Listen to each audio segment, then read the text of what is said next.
محترم سامعین کرام، مشکوٰۃ شریف میں حضرت ابوذر رضی اللہ تعالیٰ عنہ سے روایت ہے، کہتے ہیں کہ رسول کریم صلی اللہ علیہ وآلہ وسلم نے فرمایا، جس بندے نے دنیا میں زائد از ضرورت و حاجت دنیاوی مال و جاہ سے زہد یعنی بے رغبتی اختیار کی،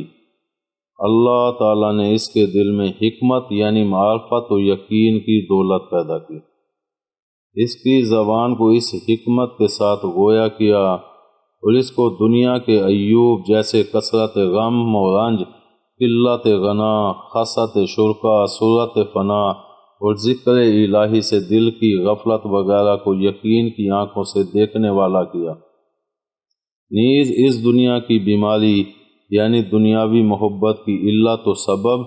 اور علم و عمل، صبر و قناعت اور دنیا سے اجتناب و بے رغبتی اختیار کرنے اور تقدیر الہی پر راضی رہنے کی توفیق بخش کر اس بیماری کا علاج بھی اس کو دکھایا، اور اس کے دنیا سے اعراض کرنے اور عقبہ آخرت کی طرف متوجہ رہنے کے سبب حق تعالیٰ نے اس کو دنیا کی آفات و بلیات سے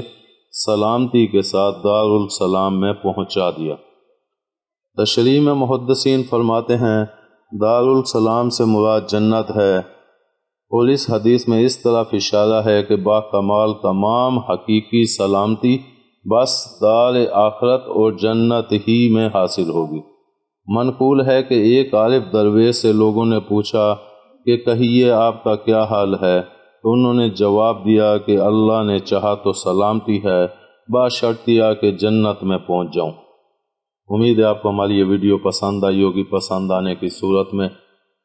ہمارے اس چینل کو لائک کریں، کمنٹ کریں اور شیئر کرنا مت بھولیں۔ ملتے ہیں اگلی ویڈیو تک، اللہ حافظ۔